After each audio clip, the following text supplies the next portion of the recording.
Hey everybody, Bobby Amar here, and today we're going to talk about how to manage your time in order to seize your passion. So, excited to have you guys here. Let's get going. And hey, welcome everybody, and happy Thursday. Bobby Amar here, four-time TEDx speaker, one of Inc. Magazine's top 100 leadership speakers.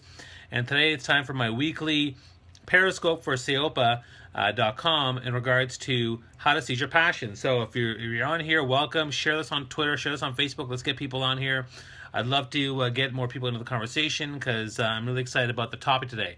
So today we're going to talk about how to manage your time while seizing your passion. Anyone here who here struggles with their time management? It's okay. We all do. I struggle with my time too. It's totally normal. And again, if you love what you're hearing, love the hearts. That's great. Share the hearts. Share it on Twitter. Let's get people a part of the conversation. Who here struggles with their time? I think we all do. I'm from Toronto, Ontario, Canada. Let me know below where you're from. And also let me know, share your comments, share your thoughts. Let me know what kind of questions you have in regards to time management, in regards to seizing your passion. We're here every week at 11:45 a.m. Eastern Standard Time with Seopa. You can see all the other blog posts and videos we've done at seopa.com/stream. You can see some really amazing stuff. So let's get right into this. I struggle with my time too. Like we all do. It's normal. So I think it's okay for us to embrace that and understand that it's totally okay. Yeah, if you add more hours each day, you'd be set for life. You know what I'd say to that? I would say you would find ways to fill that time and still feel like, oh, I wish I could have more time. So I don't buy that. I think that if we had 26 hours, we would fill it up with stuff. I mean, it's like that thing. If I have a 2-hour project and I have 8 hours, I will somehow get it done throughout the day. I'll fill it in. Like it's actually amazing how humans do that. It's one of the hardest things to do.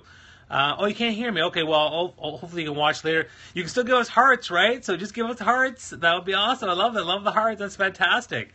So I'm going to share with you 5 thoughts that I have when it comes to how to manage your time or deal with time management when it comes to seizing your passion. So, I'm very passionate about my business, which is rayallen.com. I'm passionate about my cause, DYPB. He'll say, if you want something done, give it to a busy person. Yeah, that's interesting. Absolutely. There's good busy, though, and bad busy. So I think we have to be mindful of that. So let me give you the first thing that I'm going to talk about when it comes to time management.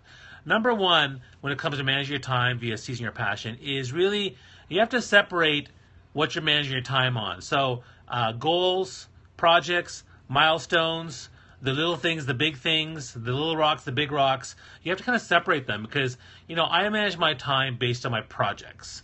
And then within those projects, I'll manage my time based on milestones and goals I want to hit. So, because those are all different things. It can be overwhelming when you have so many different things to deal with. And so it's better to actually break it down into little buckets or little chunks so you can actually deal with it better. So it's important for you to really separate the pieces that you were trying to manage your time with. I mean, I try to manage my time with fitness and with my kids and with my business and with my socialization and social media and all that kind of stuff. And so I keep them broken down into different areas. Projects and goals and milestones is usually kind of how I manage that. That's my first tip for time management. The second thing I'll say in terms of managing your time and seizing your passion is you have to understand that you can't do everything. And if you think you can, you're deluding yourself. Or if you think you can, you'll basically get to a point and then you can't do any more. You have to get out there and delegate stuff. Delegate to other people, outsource, get people to help you. One of the things that I struggle with is I spend a lot of time doing admin stuff, and I finally got a virtual assistant to help me with just doing a few social media and LinkedIn introductions and things like that. It's been amazing. Like honestly, I've saved like 8 hours a week on that stuff, and it's just been great for managing my time. I have open gaps. If you look at my calendar, it's like my calendar is like so awesome. I have all these little gaps now. It's kind of cool to have these open spaces, which is amazing, and I'm filling my time with it. So you can't do everything. You can't. So you have to find a way to delegate, build a team, outsource, make sure people are clear on what the tasks are, and you'll actually get way, way more done. So think about that, all right? So the third thing when it comes to managing your time effectively is think about what is important, what is urgent, and what is both important and urgent. A lot of stuff comes down our path, a lot of stuff we have to deal with. So the question is, how do we make sure we get people who are, or how do we make sure we manage the projects that in a manageable way? Because some things are important, but they're not actually urgent. So maybe there's a way to manage them within the week or within the month. Other things are urgent, so now you have to find a way to manage them in that day or really quickly. Now, if it's important and urgent, let's say it's a big task, then maybe you need to dedicate a whole day to getting stuff done. I was the same way with my GMAT book. I had to get I had to work my book, and it was just a huge task. And I couldn't book the time. I couldn't do it in hour chunks. So I had to say, you know what? I need to shut everything down and book a whole day. And then I did, and I worked on it. So that worked for me. So it's important for you to separate what those things are and make sure you have a clear parameters for what you define as important or how important, and what is urgent and how urgent. So the first three tips I have for time management and how to seize your passion. Number one, separate your time management issues into things like goals and projects and milestones, and then break big things down into little chunks. So you have to separate into little pieces. That's the first part. Second thing is you cannot do everything, so you need to delegate and outsource and build a team. The third thing is you need to figure out what is important and what is urgent, and what is both important and urgent, and how much, and then based on that, then plan your time. The fourth thing, if you have any suggestions on what you have for your time management, ideas, please put them below. I'd love to hear what they are, because or share with them on. There you go. You plan and calendar hour blocks in each day for specific tasks. A great idea. I leverage my Google Calendar. I definitely plan out my day. In fact, nice segue. It segues into my fourth one, which is I plan daily, weekly, monthly. So what I do is I have my book on the page. So I'm going to show it to you.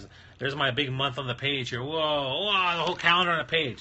And so I plan here, as you can see, my monthly objectives, right, and what I want to do. And then I plan weekly, and then I plan daily what I want to do. Because, and again, everything I want to do in a month and a week and a day, I can't always do everything, but I do have an idea of what I want to accomplish. So I put that all in there, and it helps me, it's like putting puzzle pieces together, and it helps you figure out where to put all the things you need to put. And I find that it's a great way to organize your time and organize, what you're trying to work on. So, because things change daily and things change weekly. I mean, one of the things I tell people is that you can plan for how you want your life to happen, but you also have to plan for when life just happens. So I never actually book my time fully. I book my time, and then 20% of my time I book for just when, stuff happens, right? Stuff happens. So you have to make sure you're mindful of that and let that stuff fill in the gaps. All right, so there's four. I have one more for you. If you have any, why don't you share below? Number one, separate your goals, projects, milestones, and break big projects down to little chunks. Number two, you can't do everything, so delegate, outsource, build a team. Number three, what's important, what's urgent, what's important and urgent. Number four, look daily, weekly, monthly, plan your calendar in that way. And then and also plan yearly. What's your annual plan? What do you want to do in 2016? And then number five, the number five big tip for time management when you're seizing your passion. And this is really important because when we're passionate about our projects, about our work, about our extracurricular, about our nonprofit initiatives, whatever we're doing, we get really caught up and we're very emotional. So number five is forgive yourself. Forgive yourself when things don't go the way they want. Forgive yourself when you are strapped for time. Forgive yourself when you don't have enough time. Forgive yourself when you honestly have to let go of a project or let go of a task and not get it done. Forgive yourself if you gave yourself a deadline, it didn't happen, and you have to apologize for that. Or to some, I've missed deadlines. I apologize to people. People are very understanding for the most part. And if they're not, then maybe you don't want to work with them. Forgive yourself. Because it's hard, we're so caught up in our passions and what we're trying to do. But you have to be willing to forgive yourself and recognize that you are not perfect, you're human, and you're not going to be able to do everything perfectly.